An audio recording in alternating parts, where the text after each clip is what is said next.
There we go, it just flashed up. Welcome to part 2! Hello, part 2. So, yeah. So she's drinking, like, and then he convinces her. And Hulk, so Hulk, once Thor gets the ship going, Hulk then comes in and starts smashing it all about. Because so what was the catalyst for him following? It wasn't, he just sort of came along, I think he just sort of come along, he just wanted to see what was going on, I think. And anyway, so Thor's like, no, you're breaking the ship!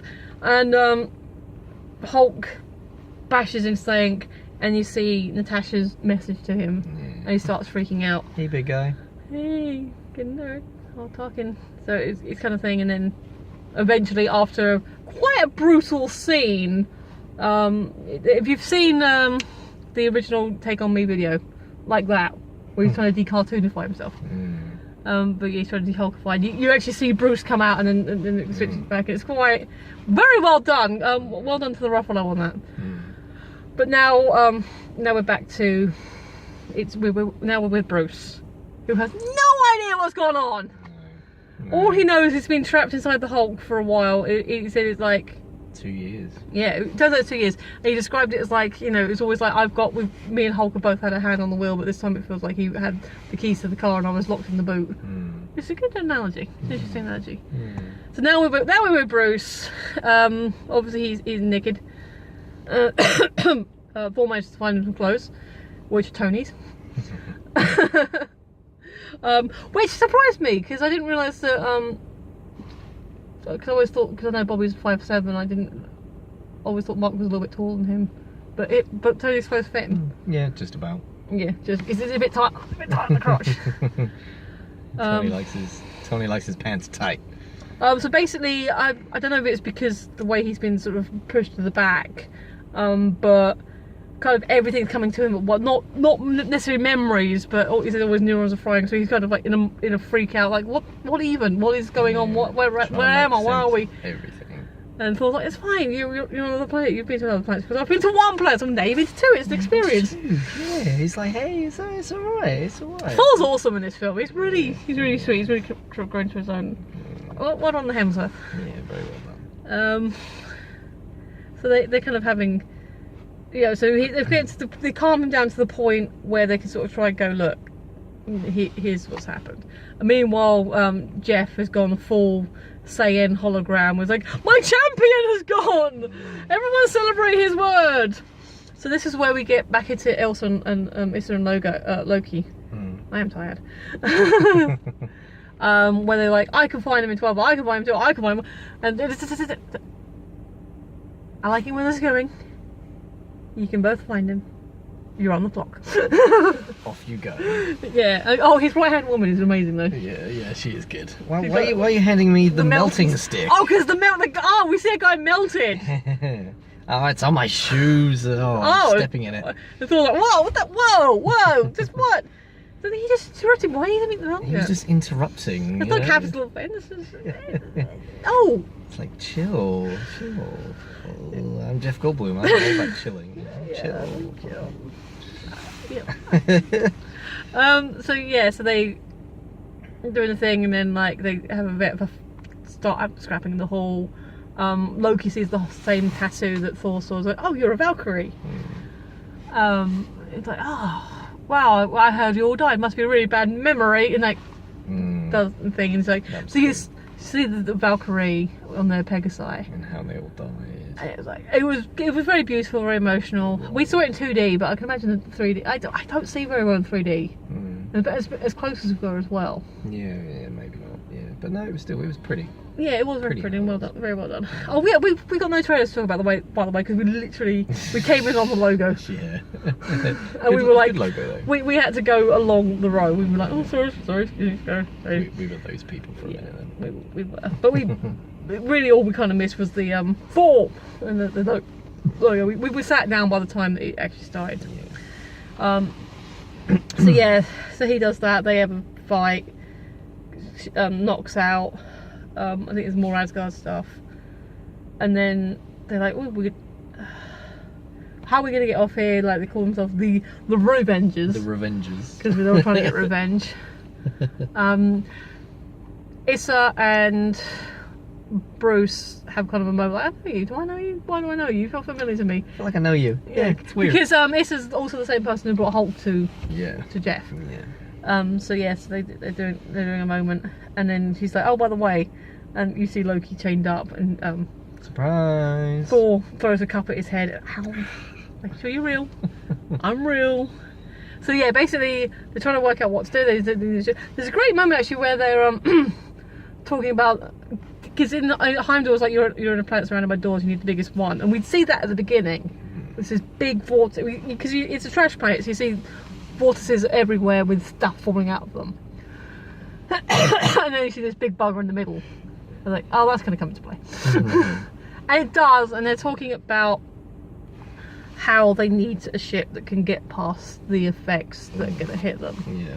Like the Rosen effects and all that stuff. So it's a really cool conversation, because Thor is holding his own with Bruce about the effects of what it can do and what they need. So Thor's not stupid. It's just his knowledge is different, the way he expresses it is different. But he's keeping up with the science guy. So that was kind of cool. And then like Loki's like, excuse me, can I talk for a second? Like, well, me and Jeff were making friends. I kind of stole some access codes to his hangar so we can go get a ship.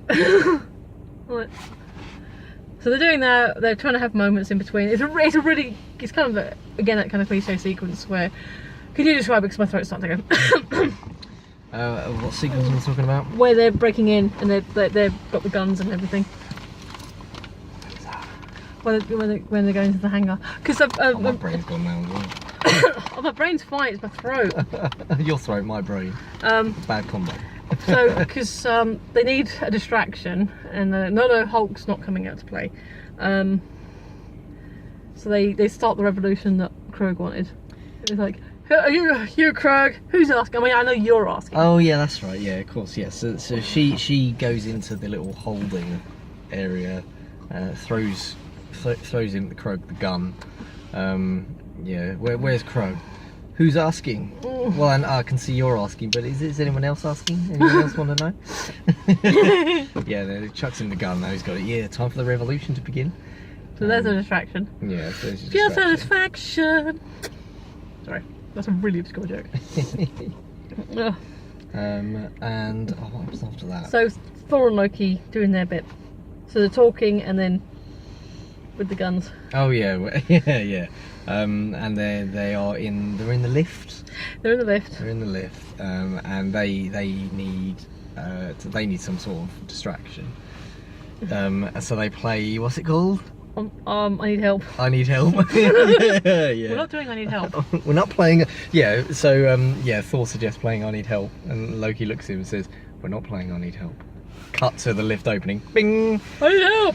Loki over Thor's shoulder. I need help. And then he throws Loki at the guards. But the bit I meant before then was when they were like saying, you know what, we're terrible, our family's no good at communication, we should just break up. And in sync, they're just shooting the shit out of everything. Oh right, yeah. Yeah. It's amazing. Badass. Badass bad guy. Yeah. The best kind. So you see Loki split off, doing his hologram thing again. Activates the panel saying, oh, I'm gonna, I'm gonna like call the guards on you, the bounty on your head's quite large. And then you see that because so before Thor escaped, he got some lightning power back. He managed to pull off his thing, because no, that's right, he got her control box for his. Yeah, and he managed to take the device out of his neck. But you see him pocket it. So he still got it. And then he uses it on Loki, who's like, yeah. Bit of a double cross. And then I'll just leave this over here for you. Out of reach. So that all kind of happens. They get the ship, which, as it turns out, is the party ship. Don't touch anything. In the orgy ship. No it's weapon. My birthday. There's a like fireworks. Yeah. Big chase sequence with ships. It's showing why Valkyrie are awesome. Yeah. It's amazing. Bruce was like, she's like to Bruce, like, I hope you're more durable than you realise, because she's got her little ship under Jeff's party ship, and she's like, I hope you're more durable than you look. And Bruce is like, what? boom, ejector seat. So Bruce goes up because Thor has opened 2 hangar doors on the thing. So he basically goes up one, lands, and bounces, and almost falls out the other one. Manages to catch himself, and he's like, "Party." Did he say all your ships? Don't touch anything. Yeah, don't touch anything. So, short version, Thor's like, I should go up and go help her fight the bad guys. Bruce is like, but I can't. So you've got 7 PhD. Work something out. So Bruce, that's a None pretty of them good are for flying spaceships. Bruce does a pretty good job of keeping the ship reasonably steady, Yeah, dodges and stuff. Oh, he's smart. He's like pressing buttons. One of these has got to be the one of these has got to be a gun. That's when it's my priority. Fireworks going in here, which actually does work as a good distraction. It does. Because they're in a chase and suddenly fireworks. Yeah. And then henchwoman smashes. I don't think she actually died there. No. No, her ship smashes it. It breaks, and then you sort of see a fly. I don't think you really see her again after that though. No. Well, I suppose one can assume that she's died, but then equally assume that she didn't. Yeah. So the big chase scenes, people crash. Yeah. They manage to get into the big door, which is called The Devil's Anus. which they have to penetrate, the devil's anus. The spinny devil's anus. Yes. Which Bruce, was it like a Rosen bridge inside of a storm or some kind of geostorm kind of thing? Yeah. Some technical words. But you know, this is where Thor's joining in and holding his own. It was like, yeah, so it's cool. So they did the big escape thing, and then Kurg's, I guess he's finished his revolution, and so he sees Loki on the floor because they see the ship, like, fuck off ship. He's got basically everyone who wanted to come with him has come with him. Yeah. and he sees Loki. Yeah. Hey there, we're about to go to board that big scary spaceship and save everyone. Do you want to come along? You look like you're in need of a leadership. Oh, thank you. Thank you. So that's happening. Politeness. It's very cute. Yeah, it's cute. So now we're pretty much back on Asgard because it's quite a nice moment to see. Oh, Asgard, which is obviously the first time it's the Valkyrie's been back for a long time. Thor's obviously been away for a couple of days, and then Bruce sees it for the first time and says, "I thought it'd be nicer. I mean, it's nice, but it's on fire." It's on fire.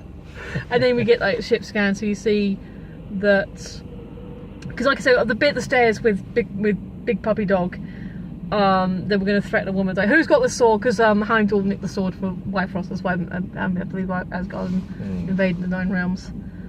And so she's like, she threatens this old woman, someone comes forward, and no, I know where it is. So you see like the mountain where they're hiding, which is basically lots of red dots for the people and then a green dot for her, sort of going up the way. And so she manages to pull the doors off, like some rock. I guess they deliberately set some rock off on the doors, pull the door forward. Am I the only one who thought that if the mountains had been just that much further apart, the doors wouldn't have reached? Yeah. We'll make the doors a little bit shorter, because it made a perfect bridge. Yeah, it did. It did. Nature's never that kind. No, so they, obviously the people managed to skedaddle. Because it's Heimdall, he can see them coming! Yeah, exactly. So then everyone's on the Rainbow Bridge trying to get to the Bifrost, because obviously he's got the sword, so he can let them all go. And then big Papa Dog. Yeah. Papa Dog's on the bridge. Again, all the Asgardian people led by Heimdall are trying to cross the bridge. There's some warriors at the back of the thing, and they Yeah. try and go, okay, look, we need to go backwards. And then the necromanced skeletons are coming back. And obviously The undead army's back. It's like, Big Dog starts chasing after all the Asgardians. and then Bruce in the party ship goes, "Gonna show you who I am now." Leave this to me. This is why you remember me. Yeah. Here I go, and he jumps off the ship, and just Bruce just splats in front of the Big Dog. Oh, and Big Dog's like, just nudging him. and carries on. I'm not bothered about you. Yeah. And then Big Dog roar. where Hulk has things. So Hulk and Big Dog are fighting now. Yeah, which is awesome. Big Dog obviously has a name, I can't remember it. Big Dog. Big Dog. So basically you've now got a fight on multiple parts, because prior to that they go to the palace and Thor gives them a big gun, gives them BFG, and yeah, we're keeping swearing to a minimum, but yeah.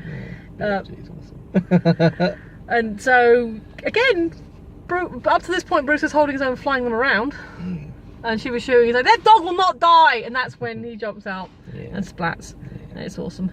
I don't know if that was supposed to be a nod to the Incredible Hulk movie where he jumps out and Hulk's out on the way down. Yeah, maybe. But yeah, but it didn't happen. So they're basically big fight on the Bifrost on the actual bridge. And this is where I think it's the first time you see how tall it is as well. Yeah, it's huge. So there's people kind of caught in the middle. Those that can fight are fighting the undead at the back. Those that can are fighting, trying to like fight or get the dog at the front. At this point, all through the movie, Scourge has been kind of like, because she makes Scourge her lieutenant, and he's kind of like, you see him all the way through the movie. This is why it's a bit like the Hobbit, because he describes himself and goes, "Because who comes to the rescue?" Because Heimdall's kind of knocked out, everyone's kind of knocked a little bit thing, and then he comes down, our friendly rock man. Oh yeah. Yeah. Yeah, I see my brain's having another moment. About getting everyone on the ship. We've got this big ship. Oh yeah, of course, yes. So he comes over and we've got this big ship, we're going to try and save everybody or something like that. So we'd like to come with us. Yeah, do you want to come with us? Do you want to join us? So he seems to have an instinct. Politeness. He seems to have a good instinct about who the good guys and bad guys are as well. Yeah, that was cute. So basically, now the people are getting onto the big fuck off ship, which is good. So now we've got fights going on both ends. Big doggy, Papa Dog and Hulk have like fallen off the water at this point. There's some underwater fighting. It's all going on, and then obviously Loki comes back in, and yeah, he's like. He and Thor, like Heimdall's like, "I saw you coming," so of course you did. But he and Thor, like, "You're late." Sorry. So I don't know if this actually was planned or how much it is, but I guess he was just expecting, because there was that conversation before in the hangar about, I trust you, you betray me, and I trust you again. And then of course they're fighting. It's the three of them. Then it's because everyone's getting. We need to get everyone on board, and it's Thor, Issa, and Loki. Like, we need to keep her hella busy. And then Thor has a revelation. Oh, we're not supposed to prevent Ragnarok, we're supposed to let it happen. So he sends Loki down to the basement, the chambers, to get Sokar's helmet and put it back in the fire. Yeah, in the eternal flame. So Sokar becomes a big mountain man, and it's awesome.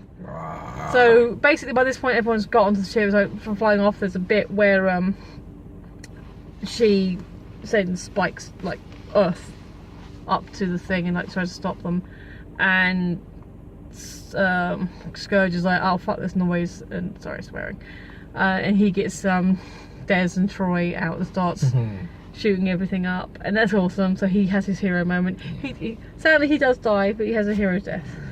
He comes good in the end. And then so you got Sokar, big scary rare, and then Hulk, who at this point had almost fallen off the edge of the world after beating Papa Dog, comes back, and then Hulk's like, "No," and Thor's like, "No," and Hulk's like, "Big monster, smash!" Like, no. Just Hulk doing a Hulk thing. Like, huh? Okay. So Hulk does heed, and they all get on the ship. They all get on. Basically, so they win the day. Sokar and Hela fight. Obviously, Hela's powerful, but ultimately Sokar beats her. And then they're all on the ship watching it all happen, and Kurg's all like, "Well, if the foundations are there, we can always rebuild." Yeah. And then, oh, there go the foundations. The whole planet or whatever it is just explodes. Which is kind of crazy. So that's kind of really the kind of wrap up. You have the moment where Thor's, because at the point Thor's, because it's a whole thing with Thor like finding his inner strength, and Odin telling him, going into his mind, Odin telling him, no, the hammer was just the channel. The hammer was not the source of your strength. Yeah, it was just the It focus, was just focal point. the way to focus your strength. Because like you're not the god of hammers. Yes. Yeah. So Sir Hopkins brings it. Yeah, so Thor lightning boys again, Yeah. smashes everything, but he's already lost an eye, so he's in the mirror, he's putting a patch on, and then Loki's behind him. He's like, oh, if you were here, I'd hug you. And he throws something at him and he catches it. He's like, I'm here. So I'm assuming they have a hug. Yeah, that was cute. Yeah. So yeah, basically we were sort of the finale. All the people on the ship. Thor takes the main seat, which they call his throne, but it could be the captain's chair. Yeah. And they're all like Stardate. They're all like kind of flanking him, and he's like, "So where do we want to go?"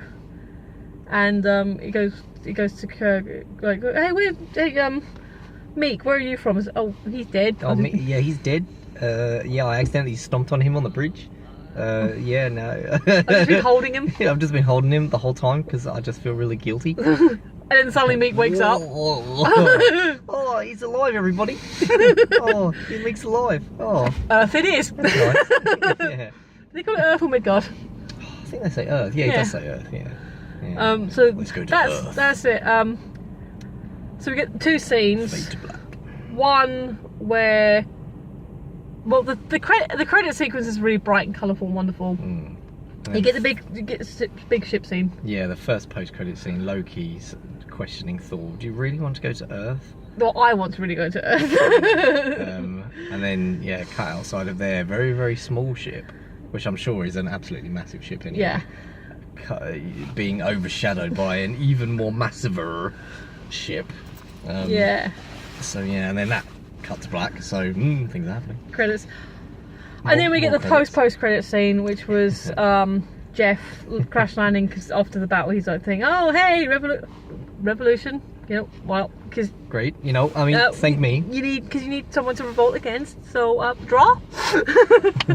Call it a draw. You don't see what happens to him. But so that's because he's amongst the scavenged people, the trash planet. Yeah. So that was Fade cool. to black. I enjoyed it. I enjoyed it. It was fun. It Bright, was colourful. Yeah. Music was funky. That's what I was gonna say. The music. So we talked about Immigrant Song being at the beginning. It came back. Yes, it did. Did you get chills? When Thor discovered on the bridge, on the final like epic fight scene, discovered his inner power, his inner electricity, and sort of slow motion, just down. And then all the monsters are like converging around him, and he just smashes them. And they all have apart. this whole sequence Lightning. where they're playing Immigrant Song again, and like Yeah. the whole my whole legs were going fuzzy. Very cool. It was so amazing. It was so cool. So I was like, oh yeah. So that was really That's good. proper chills. That's good. Chills. But what I was going to say, and I don't. It's kind of a hard one to describe. Obviously, it's a big budget, 2016-17, whenever that actually was in production, movie with all the special effects and things. It's the brightest Thor movie, a lot more rainbow and colour and everything. But especially with some of the music as well, it felt very late 70s, early 80s. Yeah, it did. I like that. So it wasn't just me then? No, I like It was. The word I thought of, a word of the day today is evocative. That's a good word. Yeah. Yes. It evoked that kind of, and it's intangible. You can't really. I don't think I could actually put words to it. No, I think it would depend on the individual. But that's kind of how it kind of been, because there's no movie from that era that looks like. I recently rewatched Close Encounters. They had the 40th anniversary 4K restoration. Beautiful, beautiful film. Really, really cleaned it up lovely. It looked like they made a brand new movie and set it in the 70s. Wow. It looked that. That's impressive. But that's a very quiet movie. Alright. I can't really say like it's like Flash Gordon because I haven't seen Flash Gordon, but that's cheesy.